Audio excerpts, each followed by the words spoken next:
So we're standing here in front of the Starlighter as RetroCowgirl is getting set up. We're going to head in there and interview them. Hi, we're RetroCowgirl, and you're listening to KRTU 91.7 FM in San Antonio, Texas. So I know that Lucky and Luis, okay. You guys moved from California to San Antonio. What drew you here, and how do you like it so far? So I moved with my fiance in 2021. We were just thinking about buying a house, and California was way too expensive. So we decided to move. Lucky came to visit us after college, right? Yeah, something like that. She came, she loved it, and then she decided to move. And while that was in the process, she told me, hey, I want to keep doing the music thing. Let's do our best. Let's give it a shot. I was like, all right, here we go. Pretty much. Okay, very cool. Thank y'all. Okay, and so then I know that y'all are doing this residency in partnership with Topo Chico. So how has that partnership benefited y'all, and what was that experience like setting that up and everything?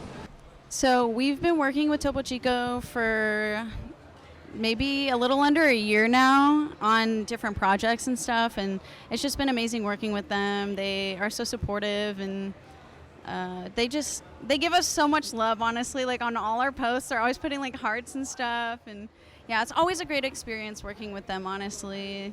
So awesome. Okay, thank you. Okay, and then so y'all are still releasing your songs independently.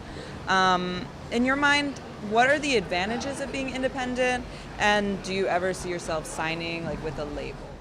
So far, it's very simple being independent, and we can be as creative as we can be. We're our own bosses. We come up with our own ideas. It just helps us being very creative. But definitely in the future, we can see ourselves being signed.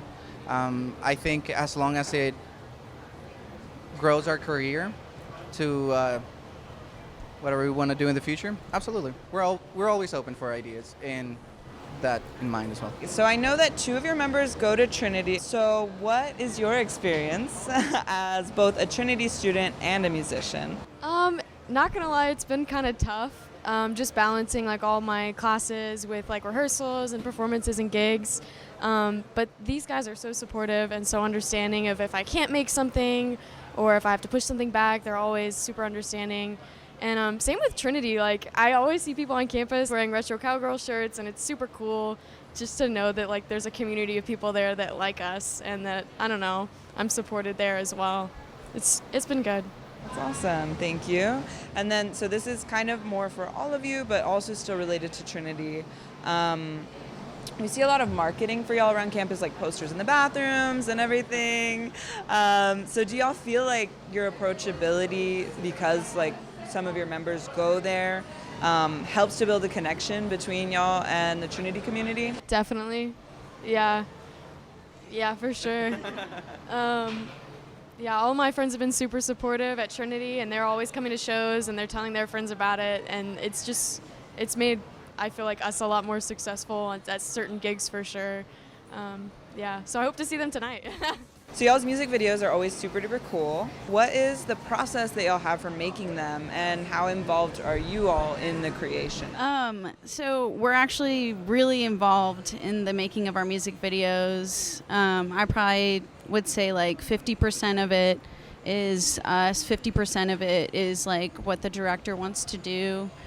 So far we've worked with Brandon Borrego and the Borrego brothers on the two really big projects that we did for Dance and Honey, but we just made a lyric video, and we did that all DIY, but Luis's really good friend Oscar, he is the one who directed it, and he's incredible. He went to film school, and we just love working with people who value film as opposed to just music videos. Not saying that that's better in any way, but we just have a preference for that because they have a different eye for camera work and everything. So you guys are a pretty young band. What advice as such a young band has been valuable for you all? And do you have any advice for new band? Well, this is the first band that I've been committed to.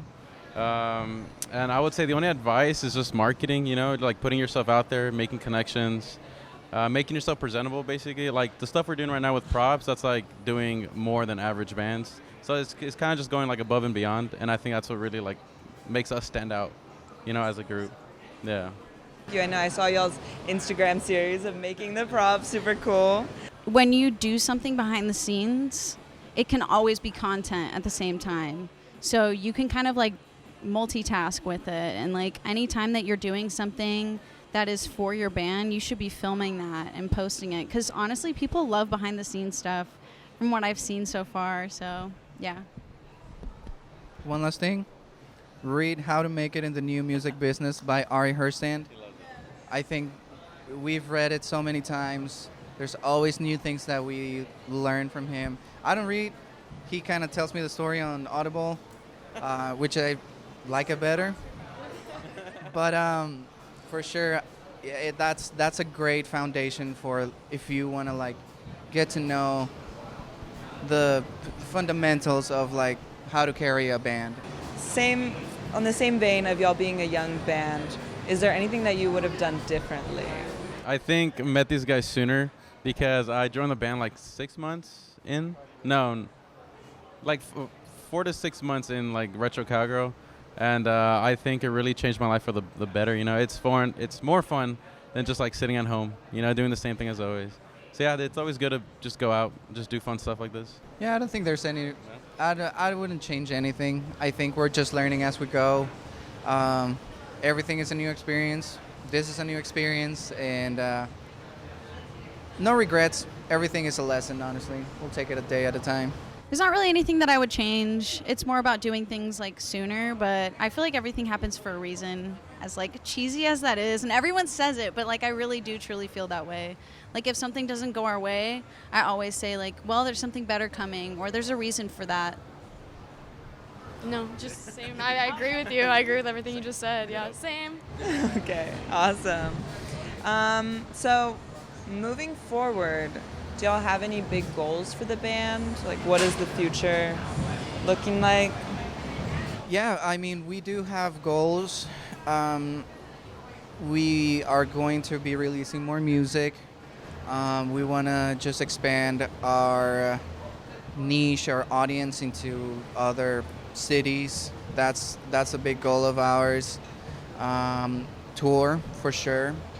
We have a couple of things in mind. And a couple of secrets here and there that are just for us, that are a surprise. So we'll see. So tonight is your first show for the October residency here at the Starlighter.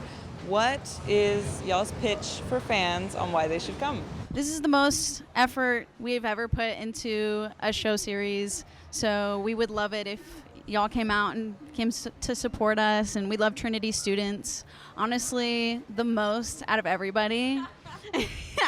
I know Sophie agrees with me, but yeah, they always go ham at our shows, and we love that energy, and we would love to have that energy here. Thank y'all so much for watching. To find out more about Tiger TV and Retro Cowgirl, check out their YouTube pages that are linked below.